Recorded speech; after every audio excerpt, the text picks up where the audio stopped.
Zee 24 तास एक पाऊल पुढे। मुख्यमंत्र्यांसंदर्भातली एक ब्रेकिंग न्यूज येते। मुख्यमंत्री पृथ्वीराज चव्हाण यांच्या कारभारावर हायकमांड नाराज असल्याची चर्चा आहे। त्यामुळे त्यांना उद्या दिल्लीचं बोलावणं आल्याचं मानलं जाते।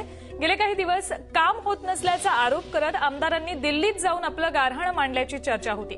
त्यातच महापालिका आणि जिल्हा परिषद निवडणुकीत राष्ट्रवादीनं मित्रपक्ष असलेल्या काँग्रेसला दणका दिला होता।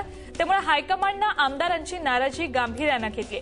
अधिवेशन काळातही बैठका घेत आपली नाराजी व्यक्त केली होती।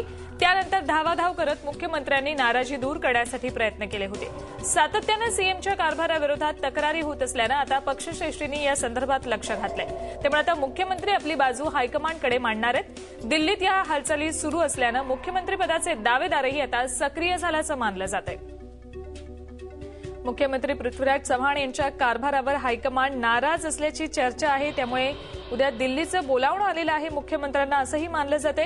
गेले काही दिवस मुख्यमंत्र्यांकडून काम होत नसल्याचा आरोप आमदारांनी केला आणि त्यासाठी त्यांनी दिल्लीत जाऊन आपलं गारहाण सुद्धा मांडल्याची चर्चा होती। आणि महापालिका जिल्हा परिषद निवडणुकांच्या दरम्यान राष्ट्रवादीनं मित्रपक्ष असलेल्या काँग्रेसला ज्या पद्धतीने दणका दिलाय त्यानंतर हायकमांड नाराज आहेत। हायकमांडनं आमदारांची नाराजी गांभीर्यानं घेतलेली आहे। अधिवेशन काळात सुद्धा बैठका घेत आपली नाराजी आमदारांनी व्यक्त केली होती। त्यानंतर मुख्यमंत्र्यांनी धावाधाव करत ही नाराजी दूर करण्याचा प्रयत्न केला होता।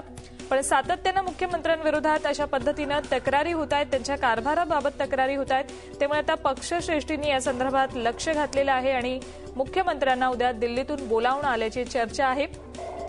त्यामुळे ते मुख्यमंत्री उद्या हायकमांड पुढे आपली कशा पद्धतीनं बाजू मांडतायत याकडे लक्ष लागलेलं आहे। दिल्लीत याबाबतच्या हालचाली सुरू आहेत। त्यामुळे मुख्यमंत्रीपदाचे दावेदार सुद्धा आता सक्रिय झाल्याचं बोललं जात आहे।